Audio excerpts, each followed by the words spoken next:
And she said, how do you talk about it in the academy? I said, you need to read my book. She said, well, what is it? I said, a jackleg is a person who intentionally tampers with folks' souls. I said, so you need highly educated to be a jackleg. I said, you have no formal training and not be a jackleg.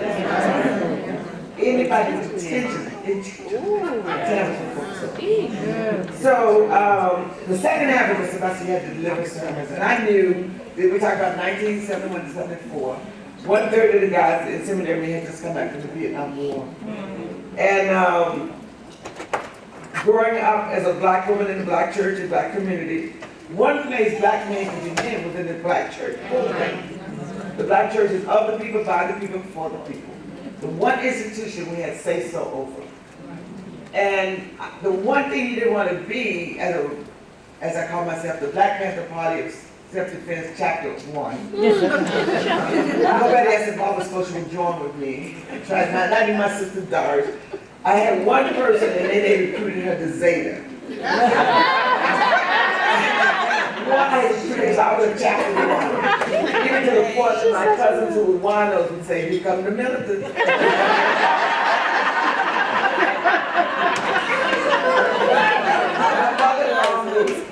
Ultra black. I wasn't just black. No black people before me. There was no black people after me. I was the only black person ever did. And it all started 50 years ago, the day King was assassinated. So I started with the afro, I started with dashiki, I had strap-up sandals, I had a black power fist, and if anybody ever said Negro of color, I was there. No longer colored, no longer Negro. I would say, here she comes. Mama had pictures in the living room when I had my hair fried and everything, like I was deceased.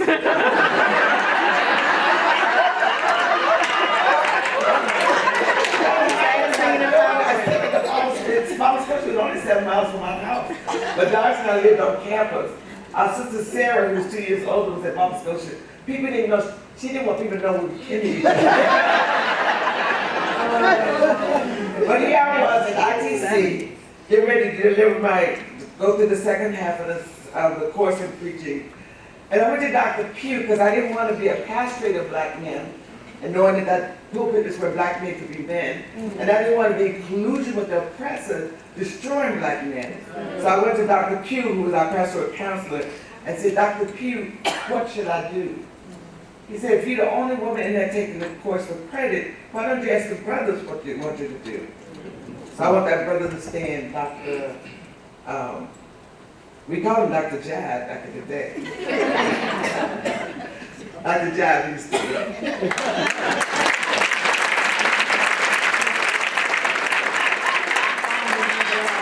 We were ordained together 44 years ago on April 23rd.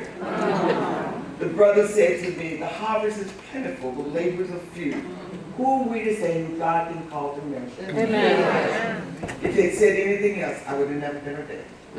I thank you, Brother Jack. Amen. I also want to, I have a few other people want to, we have, why don't you go down? She's a veteran. You went to, say what kind of veteran you are? I'm an Army veteran. I was a chaplain. Wow. This book is for veterans. This book is for pastors who work with veterans. We have people in the black church congregation suffering from PTSD, from World War II, Vietnam War, Korean War, Afghanistan. The war stole my soul. What now? And now I would like for the author to speak. Come through,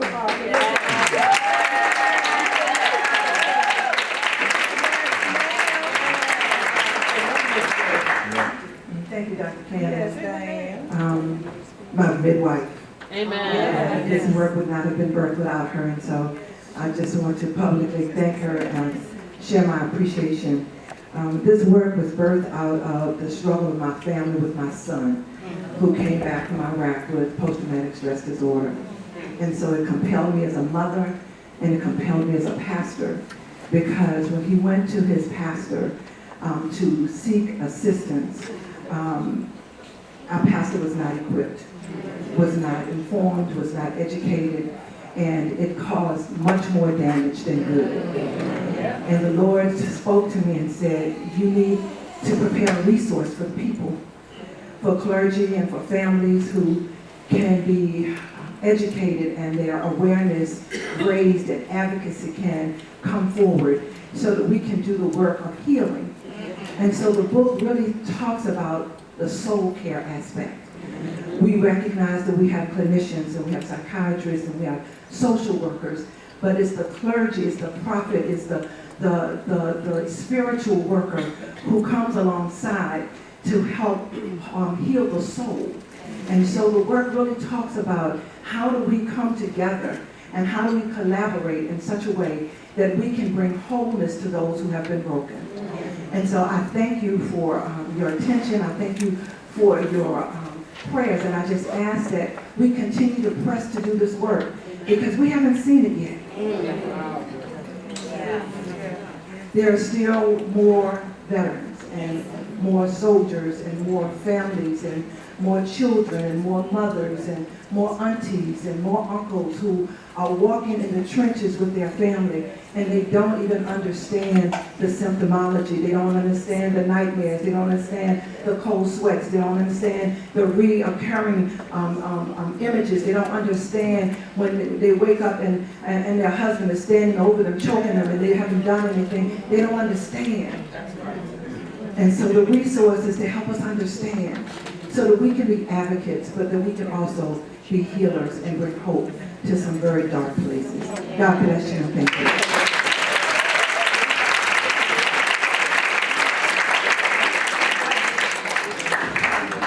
Dr. Katie She didn't say her name.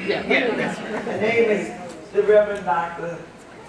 C. Ann Mosley. Do you have any books here today? Yes, ma'am. Okay, so when we adjourn, you can buy the book. Is your daughter here with the swipe thing? I've got it. Oh, she got it. She has said it herself. She calls me her midwife. I call her my pastor. When in July 2016, I had a heart attack. Fell and broke I don't know how it happened. As I was dying, I kicked myself back to that.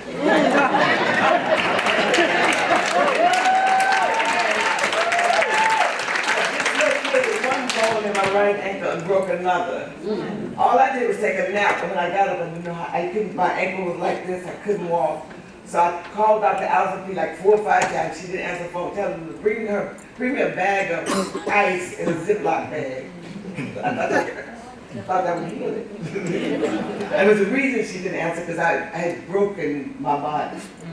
So I sat in the floor an hour before I called my sister Doris to come up from Lawrenceville to go with me to the emergency room, trying to figure out how did I walk to the bed and now I can't walk. It's called the Widowmaker. You know, when you hear somebody and they just drop dead. And so while I was in rehab 7 weeks, learning how to walk again, pastors all over the city, my colleagues at Virginia Union, at UPCM, would come and pray with me. But Dr. C. Mosley was the one who gave me language for what had happened to me.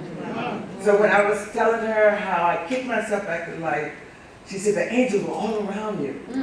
I said, really? And she said, they said, not yet.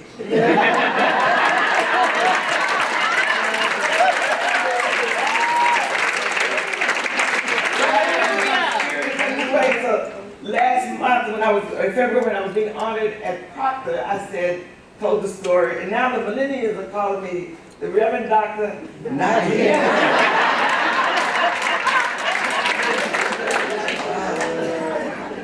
So I preached her anniversary in February. It was the first time I ever preached having to sit down.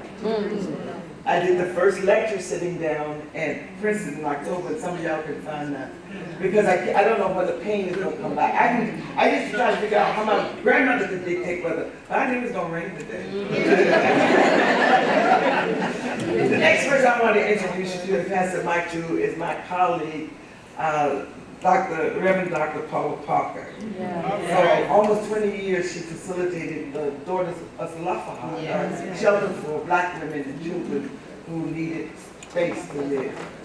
I would be somewhere crawled up in a ball right now crying if it weren't for Dr. Yes, Parker. right. She's my right hand, my left hand, my Yes. right foot, my left foot, my brain. So Dr. Parker has written a book, Roots Matter.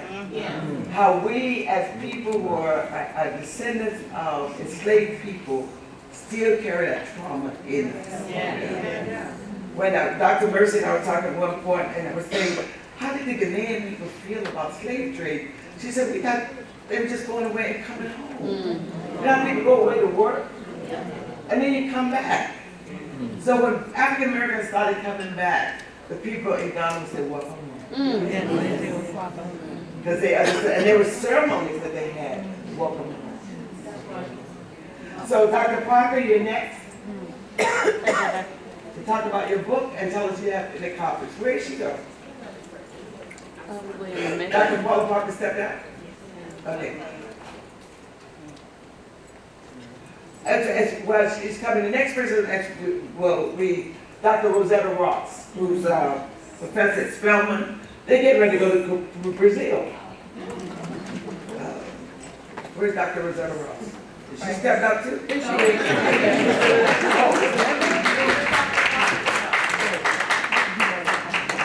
Oh, Dr. Robert's coming up. We'll just see Dr. Ross and then bring that Dr. Parker. Why are you gonna leave the room, Doc?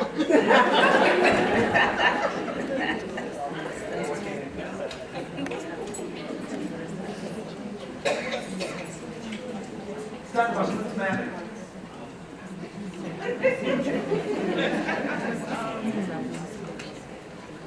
I think it's on. Is it on? About, what, 5 years ago? I can't hear you. About 5 years ago, I decided I was going to 7 years ago, I decided I was going to do my DMin on healing generational trauma in the African American family and community. And I was at San Francisco Theological Seminary because Union didn't have a DMin program at the time. And I needed I needed an advisor. And I was out there on the West Coast, and everybody was talking to people on the West Coast, and one morning I woke up and I said, so I emailed her and had all my proposal and everything in there. And I said, if you have the time, could you be my advisor? And I got this long glowing email back saying, of course I will. And so I think it was the next year, and I spent all of 2012 doing exactly what she said to do. Every time I went in her office for her meeting, I had what she said. And she said, do something else, I did. And the only time we had a disagreement was I wanted to postpone it for a year. Because of the LSB. There's a look I give people when they talk about postponement. I said, don't look at me like that. Because I wanted to study the Native Americans because they really had a very a model that I thought would work in the African American community and just modified. She says, that's the next book. That's a dissertation is a finish. So it ended up being Roots Matter, and she advocated for me, and I sent in a proposal to Woodstock, and we were approved. And so July 15th, about 2 days after you did it, it came in the mail.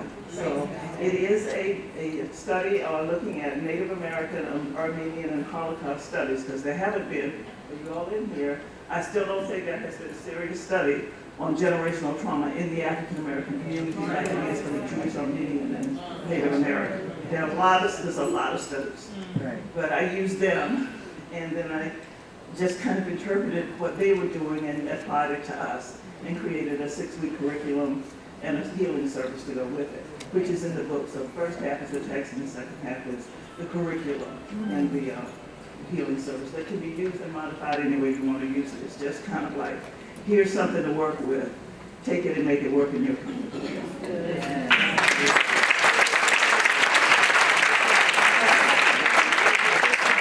One of the things we're creating in the center is a speakers bureau, because most Black women don't have our word. And so we go do a workshop and they say, pay us $100. Somebody else come and do it, they give them $5,000. So we're going to negotiate how, like, Alice Walker's agent and Nikki Finney's agent It kept Dr. Parker busy. I need a first class ticket, I need a window, I need a king size bed, I want some water with some lemon juice. That's what we're gonna be.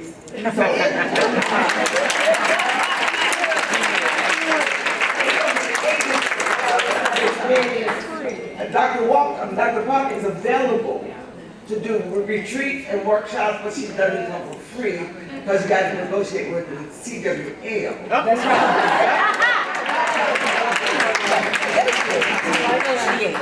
Thank you, Dr. Gaynell, for always being generous.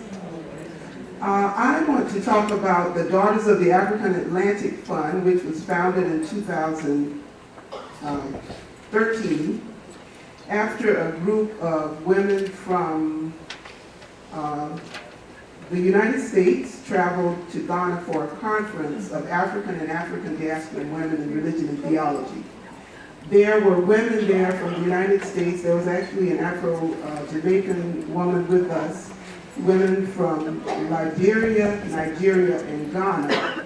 And the origin of that meeting is actually the work of Dr. Mercy and Dr. Katie and Dr. Jackie Grant, who back in the 70s and 80s were connecting as African women transcontinentally.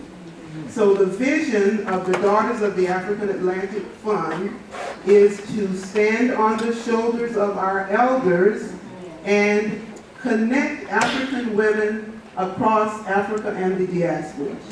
We have met in Ghana twice, and one of the things that we learned in the very first meeting is that although we are all black women, we are not the same, and as Dr. Mercy said, our experiences are not the same, and the women from Africa let us from the United States know that. We are not the same, and so we have to get to know each other before we can collaborate and work together. So we do have the vision of working together, but we know that we have to always embed in our meetings time for us to get to know what our experiences are, who we are, and learn about each other. This is the fourth meeting. We will be going for the first time into the South American Caribbean context. We are meeting in Salvador, Bahia, Brazil, which is the context of the most densely populated context of Africans outside of Africa. We are happy to celebrate that the response in going to Brazil has been so much that we had to close the registration down for right now anyway, because we do not want to plan a meeting where the experience is not something that we can manage. So there may be some positions opening up, but I'm not sure that's going to happen. And we are planning for the future to go to South Africa and to Morocco. So keep looking out. We have published two anthologies, thank you, on the meetings. The first was in the Journal of Race, Ethnicity, and Religion. And in that anthology, we do discuss some of the difficulties that emerged because the history that Alice Walker referred to Thursday night of what happened when African Americans or black people went from the United States back to Liberia, it emerged for us in 2012. And we had to deal with that. So in order to deal with each other, we cannot ignore the history of what has happened in regard to black people interacting with one another. And then in the next anthology that was published by, I've forgotten the press.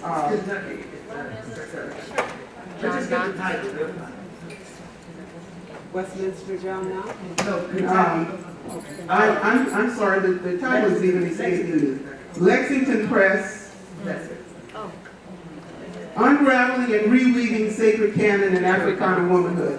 And Dr. Will, Unraveling and Reweaving Sacred Canon in Africana Womanhood. And I want to say to Dr. Will and to other biblical scholars in the room, we were not trying to be specialists in sacred text, because we look at sacred text not only from the context of Christianity, we look at African traditions and sacred sayings, proverbs, and so forth. The Quran is included. The Bhagavad Gita from Hinduism is included from a woman in South Africa who does that work.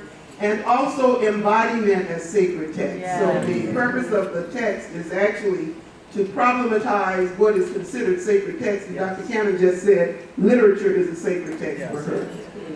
So we are trying to talk together as women of Africa and the African diaspora, and to learn each other as women of Africa and the African diaspora. AfricanAtlanticDaughters.com, and we hope you will join our conversation. Oh, we will be going to Brazil July 9 through 13 of this year. Thank you.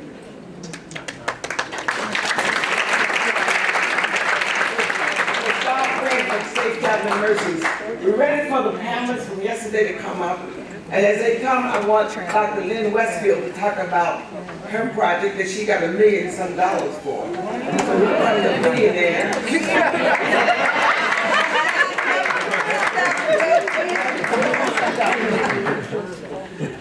And I need the other panelists from yesterday.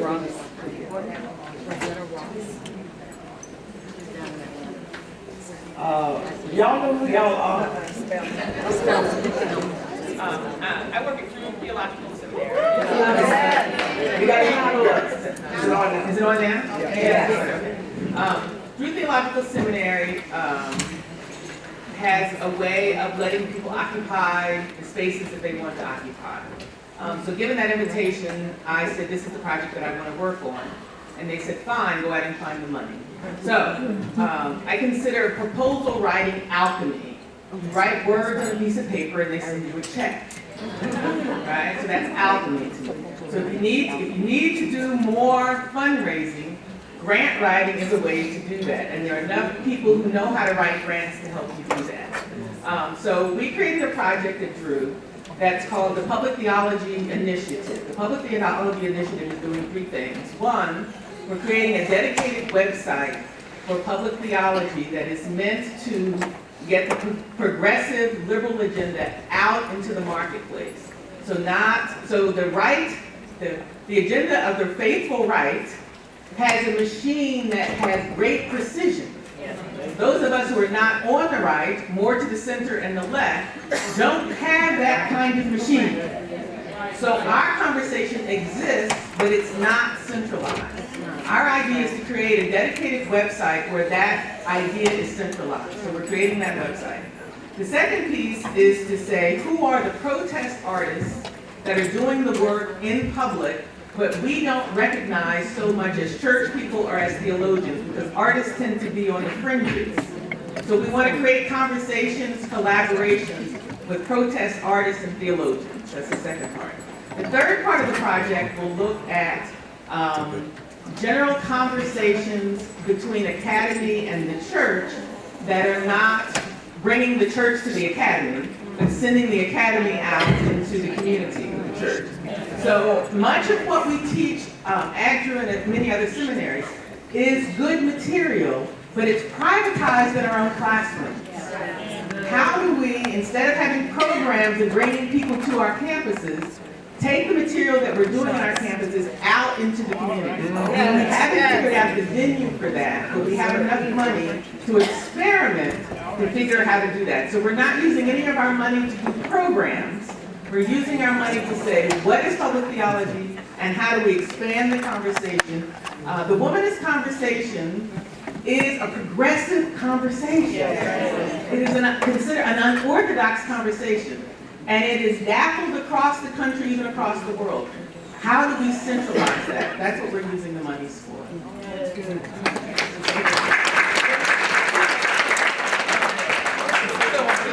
We just got the check in the mail. So we haven't, we literally are starting now. So it's a 3-year grant. We got $250,000, a 3-year grant, but once you get $250,000, it's easier to get the other $750,000. So I'm anticipating the other piece of the money. Thank you.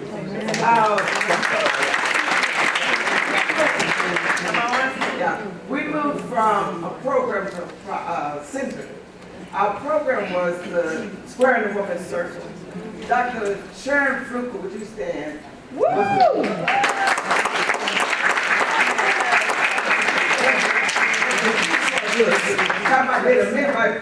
The weekend I was in the hospital was the weekend that the team, that's what the design team, took ownership They're the ones who created and set up the homeless leadership.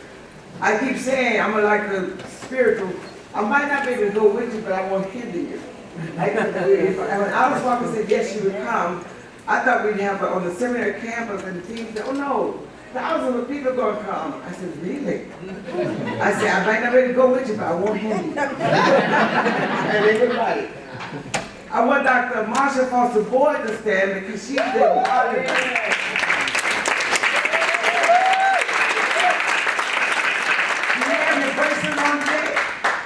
Do you have your bracelet on today? It's in my, over here. Okay. I don't have it on. She embodies the square in the woman's circle because we gave her a bracelet that's square in the woman's circle. So you may look, but you can't touch. All yours.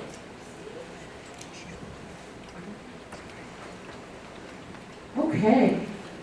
So now we are going to give you a little bit of time to interact with our panelists from Friday morning. What we're going to do is we're going to just do a bit of synthesis of the incredible information and presentations that they gave us on Friday morning, and then we're going to turn it over to the audience to ask questions. Now there are some instructions, because we know how especially Black people are when they get the mic. If you have a question, please ask that question. The question should be brief. You know, like in testimony services, it should be brief. Yeah, it should be brief. It should begin with one of those words that questions begin with. Like, what?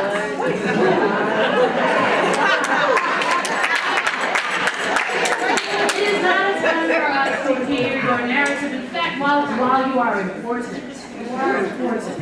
And we want to, let's save that for when we're out there and you can share with us. If you have something special that you want to say to one of our presenters, please feel free to pull them aside and have that moment of narration. That's important. We understand that. But that is not what this time is about.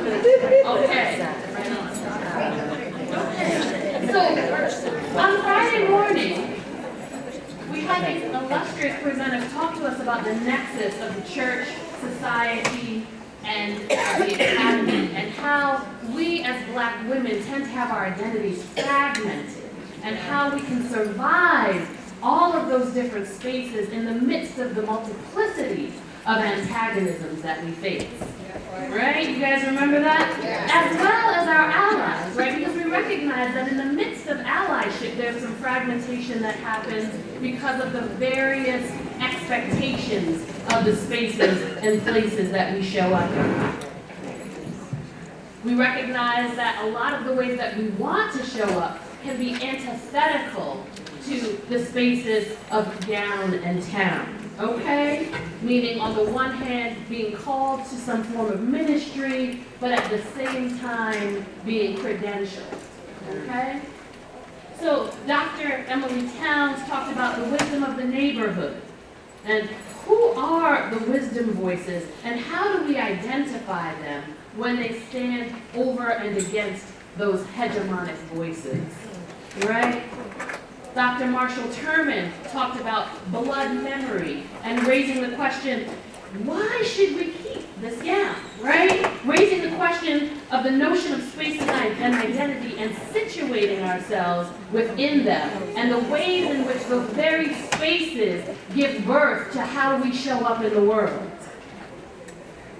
Dr. Gay Byron talked with us about interrogating the text, right? And returning treasure to its rightful place. And she talked about those Ethiopic texts that she even had the opportunity to go with a number of sisters to Ethiopia and return this text, right? But what she was asking is, what else is needed? What is it that we need? How are we identifying sacred texts? And how do we return them to those places? And then Dr. Kelly Brown Douglas took us on a journey of the trajectory of call, from knowing how to hear, even at the age of 7, right? Asking the appropriate questions, and then having enough courage to continue to press into those questions when the answers that we've been given don't fulfill our curiosity. She asked the question, how in our faith do we continue to seek to understand God, recognizing that theology is an exercise of faith. It grows out of faith. And Dr. Cecelia Armstrong continued in the work of Alice Walker. Right? Dr. Walker talked about these wounds and the medicine that we receive in recognizing our wounds. And Dr. Cecelia opened up again another wound that we experienced very recently. Right? And she opened up this wound as an act of remembrance. And the ways in which we can remember the connection between space, vocation, and wrestling with God. So I'm sorry. And then Dr. Gaynell Sherrod offered us a rousing rendition of the ring shout, where we were able to place our bodies and remember with our bodies where we've been and how our ancestors honored spirit in the flesh. So now, as we think about all that we've learned, all that we've heard, as we've used our minds, our hearts, and our bodies to remember things, to remember things correctly, if you will, in this beautiful space of brothers and sisters and kinship. What sorts of questions bubble up inside of you? Questions. What do you continue to be curious about? And what I'll do is I'll go around the room and we'll go. What time is it now? Okay, so we have about 20 minutes, okay? Maybe even 15. And I'm going to hold the mic just in case you get confused.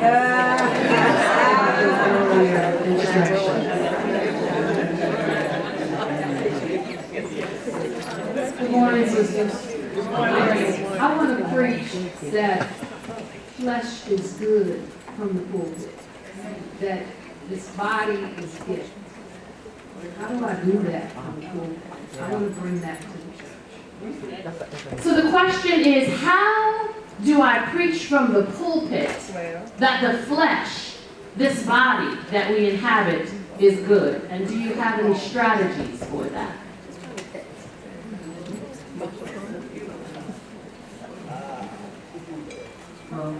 As a dancer, I will go first and then I'll have my colleagues add in and work their understanding. We can't. Okay, so as a dancer, I'll go first and I'll have my colleagues add in the more theoretical underpinning. I would offer that you allow movement in the congregation. Because movement and dance and sacred dance to either open or close the sermon, if that is something that you're open to, that therefore recognizes, honors, and respects the embodied practice, the embodied knowing, and the flesh of the spirit.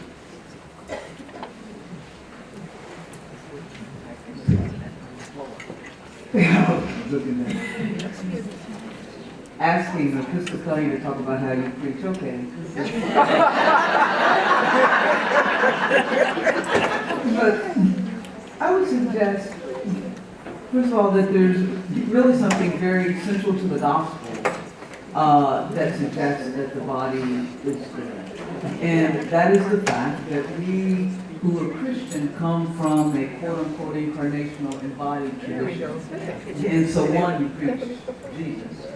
Two, however, but you talk about in one sermon simply the way in which, of course, persons, embodied persons are indeed affirmed in their own, the sacredness of their own bodies. And so we have to talk about the particularities of people in the gospel, in the biblical witness, and the affirmation of those persons in their particularity. That we know one of the things about the Christian tradition is that the word, quote unquote, was made flesh. And so that is the affirmation of the sacredness of the human body. And so that the human body is not a cauldron for evil, but indeed a signal and a sign of all that is sacred and divine.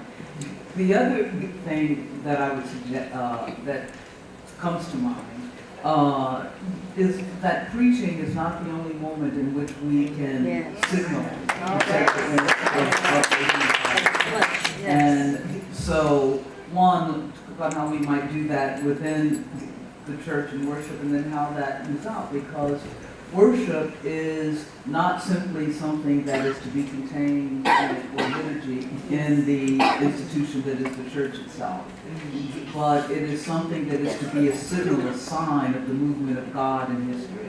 And so that worship should empower us to then go out and to move forward and to begin to affirm that which God affirms, to value that which God values, which is God's creation, which is the human creation, which is always an embodied reality. The other way in which we do that within the worship space, it seems to me, is that we have to be very cognizant of the religious icons and symbols, etc., that we have in the space, and so that we should reflect in that space the various rich, diverse ways in which God is imaged. And so that again signals the sacredness of all that is created, and in this instance, of all that is created as human. And so, all of that.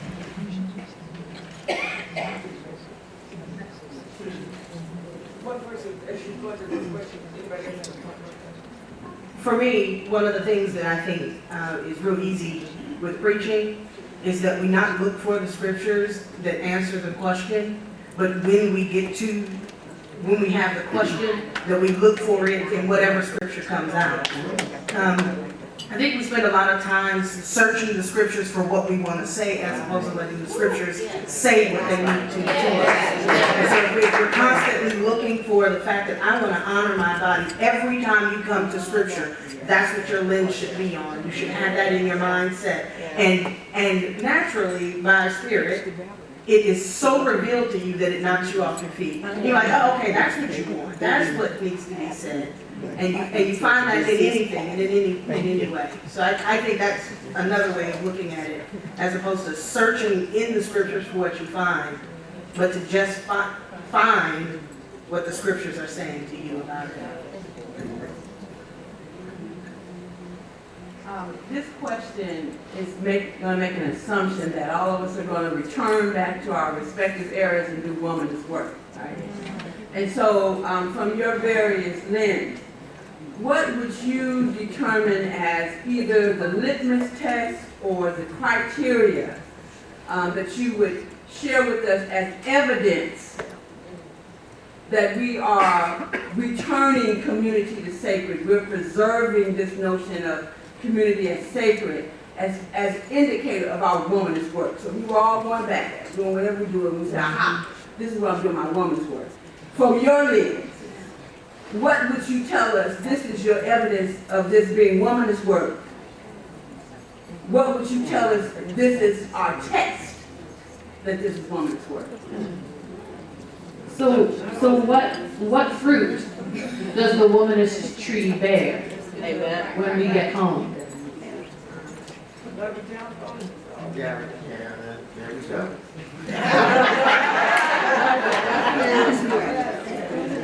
It occurs to me, several things occur to me, and I think you will probably hear us say different things and we'll all be right. So there is no one way that one carries out the work, because we are a fairly different group of people in here, all over the place.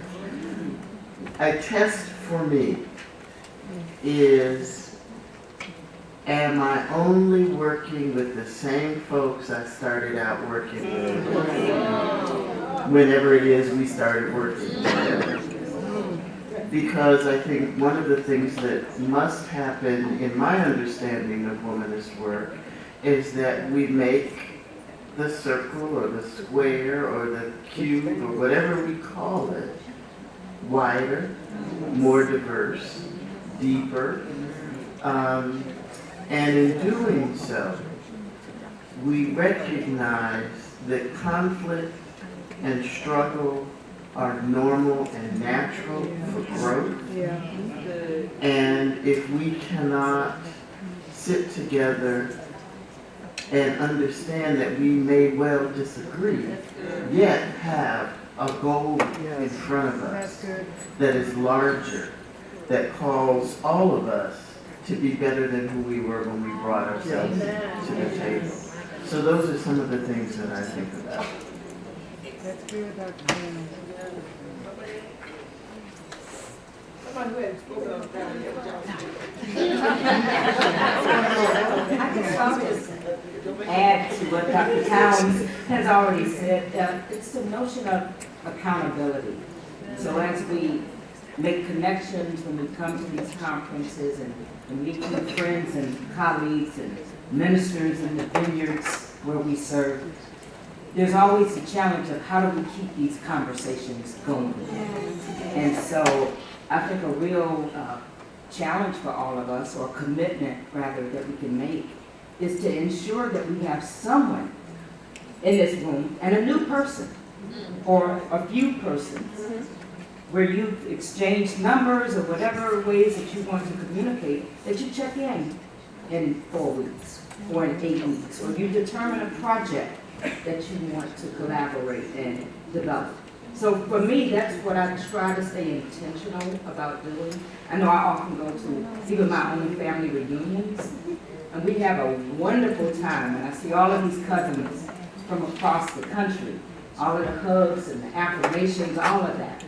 And then we go back to our respective places where all the demands take over, and then all of these good seeds, thank you, that have been planted, they sort of just go away. And all of the books that we purchase, you know, they sit on shelves, and we don't have the time, or we don't make the commitment, or we don't have the reading groups or partners, writing partners.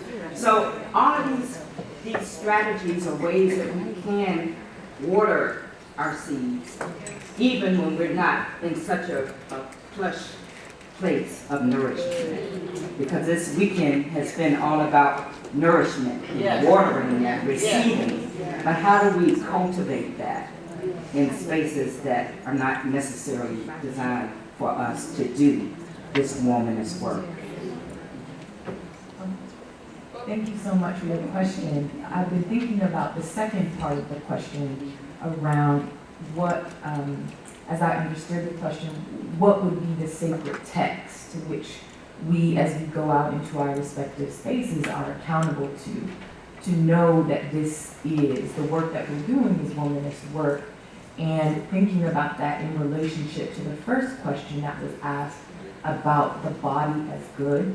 And so I would just offer that it seems to me, as someone who works who does work around aesthetics and Black art, that the sacred text that kind of determines the qualitative measures of what we do is the Black woman's body itself, right? That becomes our primary text, such that we are not only, our work is not only responding to what Black women say, because as I stated, yes, even though that's very important and we ought to be attending to that, but as I stated yesterday, often Black women articulate the claims of the patriarch. Yes. And so we also must be tuning in to what Black women's bodies are telling us beyond what is articulated by their mouths. Because the body, right, is not going to lie about what's really going on. And so I think that even, womanist theory suggests to us that in Black women, I mean, the reason why where and when we enter, the whole human race enters with us, right? The reason why Cooper is so right there is because as we are embodied as race subordinate, gender subordinate, class subordinate, and sexually subordinate, we touch a whole lot of other people too in our bodies, right? And so even as we centralize the Black woman's body as our sacred text, that doesn't mean that we're doing it to the detriment of others, right? That centralizing the Black woman's body allows us, empowers us to see others too, who are racially subordinated, who are gender subordinated, class subordinated, sexually subordinated, but who may not be Black women themselves. Yes. And so I would offer to you that our text, for as much as we hold the Bible and the color purple and a bunch of other written texts as primary to our project, that is Black women, our enfleshed selves, that must be held sacred and held at the center of all we do.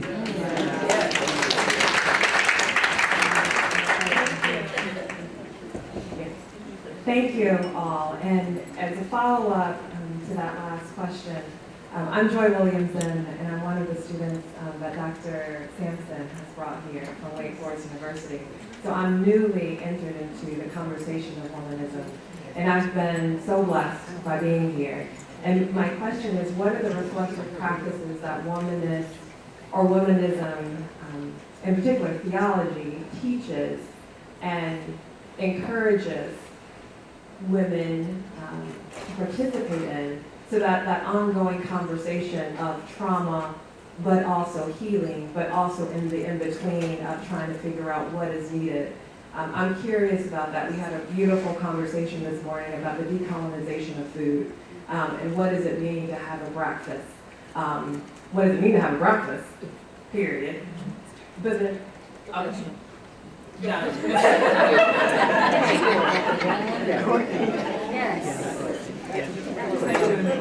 And I hope in answering this, and I'm getting at what you're asking, and if not, ask again, and maybe someone else can get at it better when you ask what are the reflective practices, and I think I heard what you were trying to say is what are the ways in which one takes care of oneself? What am I hearing in that question? how do we know that we've gotten our conclusion right? Oh, you never do. Right. Yeah, and especially, not simply theologically, but otherwise, we aren't striving for the rightness of our conclusion. We're striving toward, we're accountable to a past, and that is the past of those who have fought to get us this far. And we're accountable to a future, and the future to which we are accountable is the future that is God's promise of justice. And so we just keep moving along, knowing that we won't always get it right, and maybe don't get it right from time to time, more times than not, but we trudge along, moving toward this place that we know is better than what it is right now, and we don't look to be right, we look to be moving forward. We aren't looking for perfection, we're looking for progress. Here's the thing, and we know, say two things, and we know, we talk about this thing called, we know when we get it wrong, sometimes we mess up. And we all mess up. And so there's this thing sort of called repentance, and repentance is about turning around and starting over again. And doing something a little different. But here's the point that I want to make about that. And that is that we keep, repentance isn't a one-time thing. You keep over and over and over again, and you keep progressing. I think it was Samuel Beckett who said that fail once, or try, fail, Try again, fell better. He said that in Westward Ho. The other thing, and the last thing that I want to say, when you say, what is the measure, right? And how do we know when we get it right? Here's one thing that I try to live by. That we all heard of the golden rule, do unto others as you would have them do unto you. But I like to say there's a even more radical call to the golden rule, sort of the inverse, if one might say, of that. And I always say, do people in this room want enough to eat? Yeah. Everybody, who wants enough to eat? Do people in this room want a safe place in a warm home to stay? Yes. Do you want to feel welcome? Yes. Do you want to be respected? Yes. Do you want to feel loved? Yes. Do you want to feel like you have the place where you can grow into the fullness of whomever it is that God has created you to be? Do you want to feel that? Yes. That which you want for yourself, never withhold from another.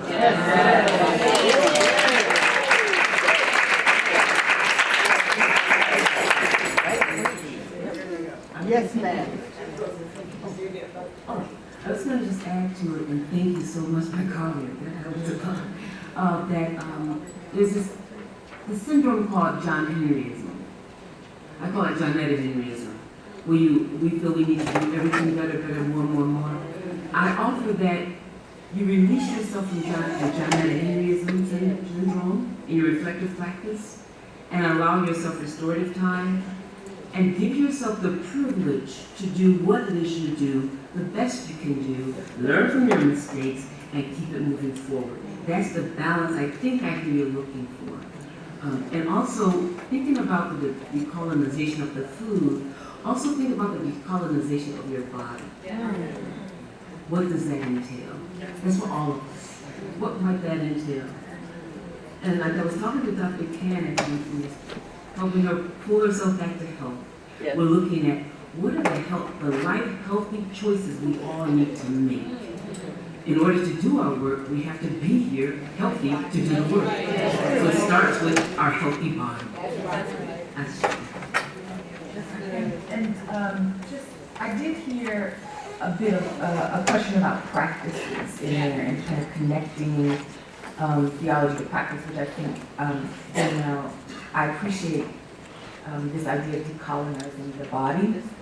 But I think that work of decolonizing the body begins with a theological assumption that God is actually in Black women's bodies, which is different from saying that Black women are God, right? Although, I mean, that's arguable, but it's different and it needs to be different. But that God is actually in our bodies, which, based and due to logics of colonization, we have been taught the exact opposite, that we are the antithesis of who God is, right? And through that, we have been taught to really to hate ourselves, right? To despise ourselves, and therefore to participate in practices that really oppose the flourishing of ourselves and other Black women. And so when we think about practices, I mean, I want to volunteer the idea to live out through a theological presupposition that God is in you. And then what does that look like for you? It looks like, right, putting, certain kinds of things in the body. It looks like, understanding what is for yourself is also for others, as Dr. Kelly has noted for us, right? But it looks like other things too, right?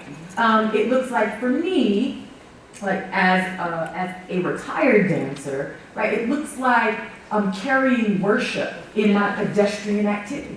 What does it mean to worship as I'm walking down the street? What does it mean, right, to be in a position of praise as I am at the bar in the studio? Not the B-A-R-R-E. However, perhaps the bar or the club too. What does it mean to embody right? A presupposition that when I go into, and I will be a bit radical, when I go into the club, God is in me. Right? And so practicing then, in a way, walking with God in you, not next to you, but in you. How does that compel you to practice in the world in opposition to everything we have been taught about ourselves as Black women, which is that we are not the image, and God is certainly not in flesh in a body that looks like this. We have to oppose that through a reimagining of our theological baseline. So this will be our final question for the day.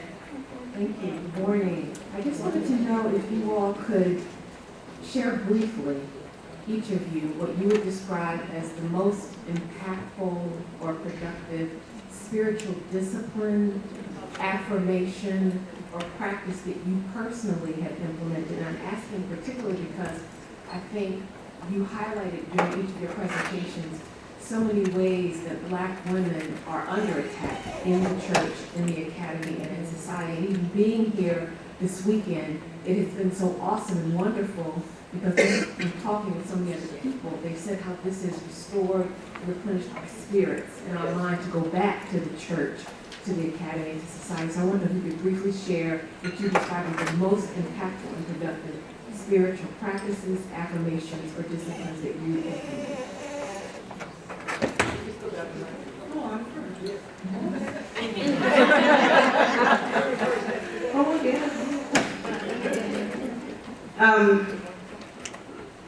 In my best thought, Mom and Grandmama were the ones who I caught asleep in their open Bible. Because they were falling asleep, trying to figure out what the scriptures were going to say. And so for me, that's probably been the most impactful for me. My mom used to listen to 12 noon every day, and especially on Saturdays, Martha Jean the Queen in Detroit, Michigan on the radio. And Martha Jean the Queen was the spiritual guru for the city. And what she said went, what she talked about happened. Coleman A. Young was he looked to her. He was the cussing mayor. And he turned to Martha Jean the Queen to see what she had to say. And one of the things that I learned and did not realize what it was until later in life was a series of affirmations that merely say this: I am definite and positive. I am constructive and productive. I am dynamic, creative, and alive. I am loving, beloved, and thankful. Therefore, I'll always have wonderful results, beautiful experiences, excitement, and happiness. That's my go-to affirmation. And then I fall asleep in my book.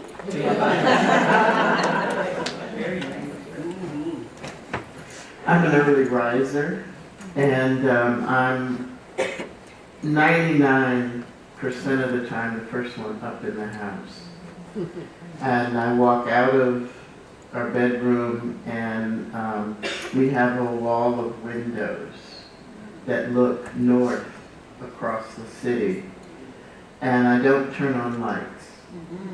I start my day in as much darkness as there is when I get up. And I sit. And recently I've decided to be more disciplined, so I use Insight Mindful Tape. And for 10 minutes I practice breathing and centering and just being. If I don't do that, I'll do it in silence. But it is my prayer time, my centering time, because I find that when I don't do that, the temptation during the day to snatch someone's face off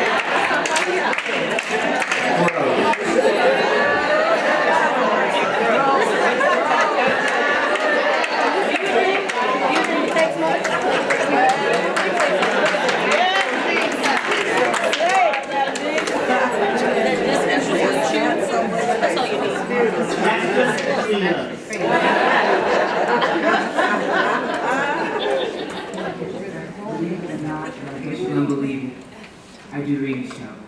But I do a ring shot that's meditative. And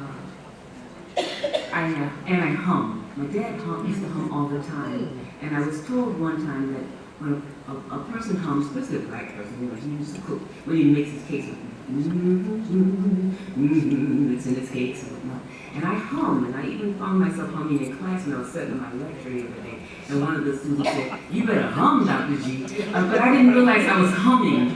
I understand that that's when you're communing with the ancestors. And so I meditatively hum when I'm doing a ring shot. I do a little small ring shot every morning, especially at the space where I teach.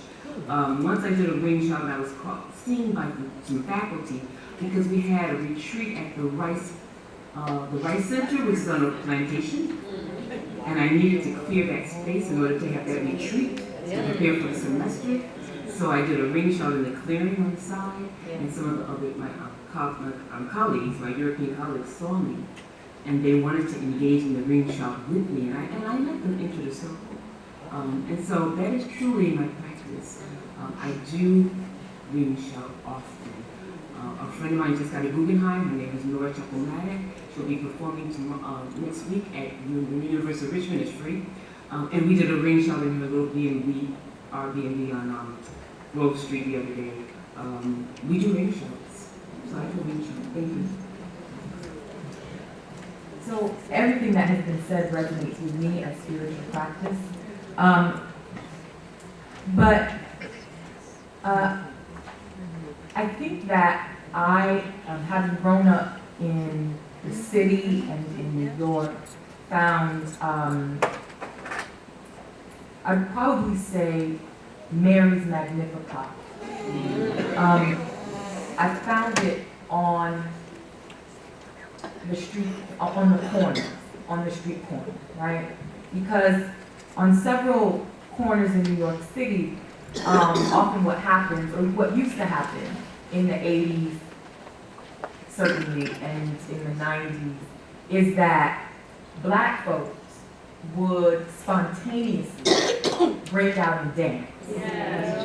And I mean, like in the hood. So the sister talked about Crown Heights the other day, and in Crown Heights, right, where they're shooting us up, for a long time. Black folks in the midst of that, right, would find celebration, and they would start to dance. And so for me, that celebration, that Magnificat, through dance, became a certain kind of devotion, in a way by which I was reminded of God's presence. And so, as I've gotten older, that has translated into a variety of body work. My devotional practice, in addition to what has been said, has been centered around body work. So that could be yoga on some days. It could be, it's just turned on. It could be yoga on some days. It could be, West African dance class, where we're dancing, manjani, or where we're, dancing any number, a lamba, or any number of things. It could be, it could be just standing up and stretching everywhere, and reminding myself that this body is holy and sacred. So that is my practice. I told y'all she's still a dancer. I'm untired.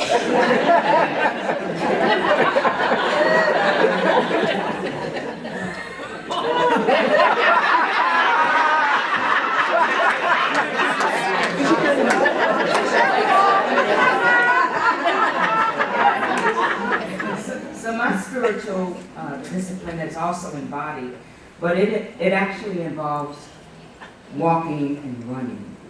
So I actually enjoy running. I used to run cross country growing up, and so I'm a distance person. And there's a colleague in the room, a couple colleagues, who know I've been wanting to do a half marathon. Yes! And just put it out there now for the sake of accountability.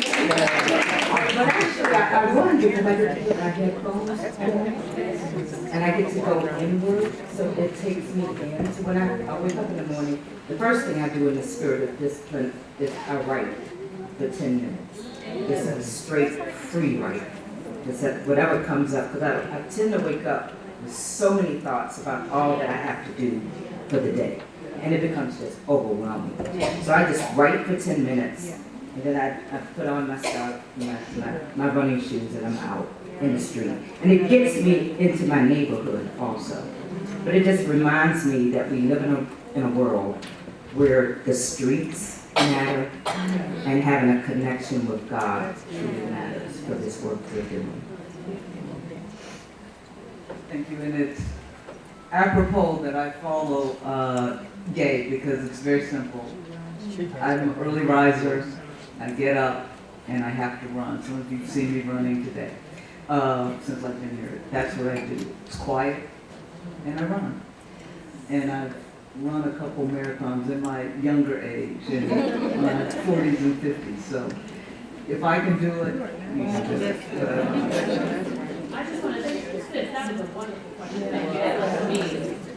First of all, I just want to thank every presenter up here tonight.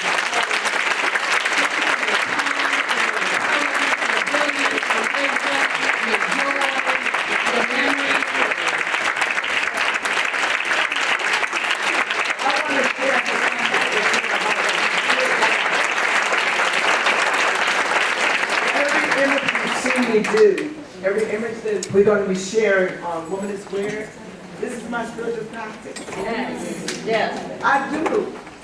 Yes. That's all I do. I doodle so I won't have a scouty break. It's the way I quiet my mind. A sister Veronica said to me, "Did you know that was a woman in there?" I said, "No, I just doodle." And then there's the design team who say, "We want to use this as our logo, and then what do you want to do with this?" And I'm like, I go dumb. My brain freezes because they say it's art, and to me it's doodling. So my therapist said to me, one of the ones who died quickly of pancreatic cancer, "When are you going to do an exhibit at an art museum?" And I said, "I'm not an artist. I doodle." She said, "You're praying when you do that, but you're not doing it." I said, "Well, who's doing it?" She said, "It's being channeled through you." I said, "I'll do an art exhibit anywhere. If it's good, God did it. If it's bad, God did it."